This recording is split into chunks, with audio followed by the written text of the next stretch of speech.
பிரம்மமாகிய நீ ஒளியாக இருக்கிறாய், உணர்வாய் இருக்கிறாய், அறிவாய் இருக்கிறாய், ஆனந்தமாய் இருக்கிறாய், பேரழகாய் இருக்கிறாய் என்றால் நன்றாக கவனியுங்கள். இது ஒவ்வொன்றும் வேறு வேறு அல்ல. இவை ஒட்டுமொத்தமும் நீ அல்ல, உமது அம்சங்கள்.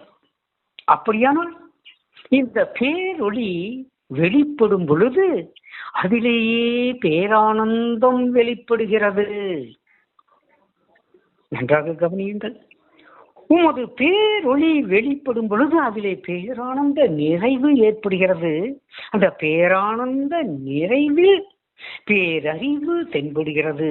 இந்த பேரறிவின் வெளிப்பாட்டில் பேரழகு கொண்ட நீ பிரம்மமாய் இருக்கிறது வெளிப்படுகிறது. மீண்டும் கூறுகிறேன், இந்த பேருணர்வு நிலையில் பிரம்மமாய் நீ வெளிப்பட்டவுடன் பேரொளி, பேரானந்தம், பேரறிவு, பேரழகு கொன்ற நீதான் பிரம்மம். ஏன் இத்தனை மாயா மயக்கங்களும் கற்பனைகளும் கலந்து மேலும் மேலும் இந்த அறியாமையை இருள்மயமாக்கி இந்த அஞ்ஞான இருளில் தத்தளிக்க செய்கிறார்கள் இந்த குருமார்கள் என்பதே எனது கேள்வி. ஒளியான உனக்கு இரவேது இருளேது? பிறவாத உமக்கு பிறப்பேது இறப்பேது? பற்றற்ற உனக்கு பந்தமேது பாசமேது? நிலையான உனக்கு நிறைவேது குறைவேது? ஆதியான உனக்கு அன்னையேது பிதாவேது? அறிவான உனக்கு ஞானமேது அவித்தை ஏது?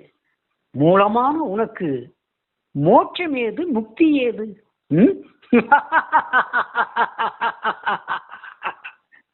அனைத்தும் மாயை அல்லவா? இந்த மாயத்தை நீக்குவதற்குத்தானே இந்த யோகமும் ஞானமும். அதன் பிறகு பார், நீ மட்டுமே பேரொளியாய், பேரானந்த நிறைவாய், பேருணர்வாய், பேரறிவாய், பிரம்மானந்த ரூபமாய் இருப்பாய். நீ பிரம்மம் என்பதை அறிவதற்குத்தான் இத்தனை படித்தரங்கள் உனக்காக நிர்ணயிக்கப்பட்டுள்ளது. முதலில் ஏதாவது ஒன்றை பிடித்து கரையேறிவிடு. எப்படி? உணர்வு நிலையாய் பிடித்து பிரம்மமாய் இருப்பதை அறி, அல்லது அறிவு நிலையை கொண்டு பேரறிவு நிலையை பற்றி நீ பிரம்மம் என்பதை உணர், அல்லது பேரானந்தம் உமக்குள் இந்த யோகம் ஞானத்தை கிடைக்கிறதே அதை கொண்டு ஆன்மாவாகி உன்னை நீ பிரம்மமாய் அடைந்து விடு. பிரம்மம் என்பது அறிவது கடினம் என்பதால் தானே உன்னை ஆன்மா சொரூபம் என்று சுட்டி காட்டுகிறேன்.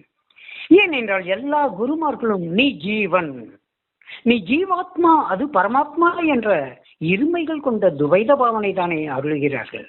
நான் மட்டுமே கூறுகிறேன், ஆன்மாவாகிய நீயே பிரம்மம். ஏகம் ஹத்வை தீதம் பிரம்மம். ஒன்றே ஒன்றான அந்த பிரம்மம் தானே, அதுதானே நீ.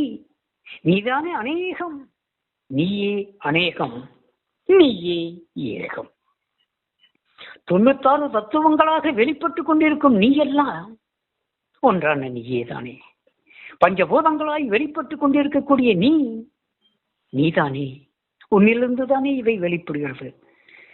மகா சூட்சுமமான மனம், புத்தி, சித்தம், அகங்காரம் என்பது கூட உன்னிலிருந்து வெளிப்பட்டவை தானே. அதிலிருந்து தானே பஞ்சபூதங்கள் தோன்றி இருக்கிறது. அப்படியானால் இந்த பஞ்சபூதங்கள் உன்னுடைய ஏவலால் உனக்கானவைகள் தானே.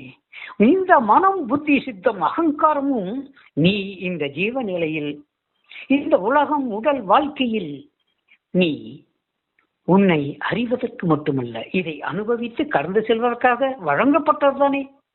ஆனால் பாவம், இந்த மனம், புத்தி, சித்தம், அகங்காரம் உன்னை அடிமைப்படுத்தி விட்டது. உன்னை நீ அறியாமல் போயே விட்டாய்.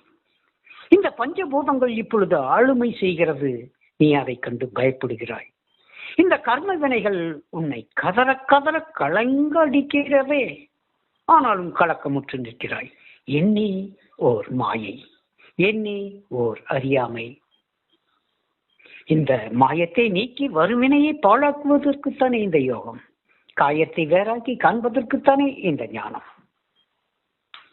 ஆகவே கடலில் தத்தளிக்கும் ஒருவன் ஒரு சிறு துரும்பு கிடைத்தாலும் பற்றி கரை சேர்ந்து விடுவது போல் உமக்கான தோணிதானே இந்த ஞான தோணி. ஏறி அமர்ந்து கொள், கரை சேர்ந்து விடலாம். எங்கும் பார் இன்பம் மட்டுமே, அது நீயாக. சத்து சித்து ஆனந்த வடிவாகிய நீ அல்லவா. ஆகவே இந்த பேரொளி வேறு, பேருணர்வு வேறு, பேரானந்தம் வேறு, பேரழகு கொண்டது வேறு அல்ல. அனைத்தும் உன்னிலிருந்து வெளிப்படுகின்ற நீயேதான், நீயேதான் என்பதை உணர்ந்து கொள்ள வேண்டாமா? யாருக்கு இந்த உபதேசம்? அது உனக்கானது மட்டுமே என்பதை உணர்ந்து கொள்வாயாக. என் அன்பு நிறைய அருளாசிர், நன்றி செய்க, நலமே பெறுக.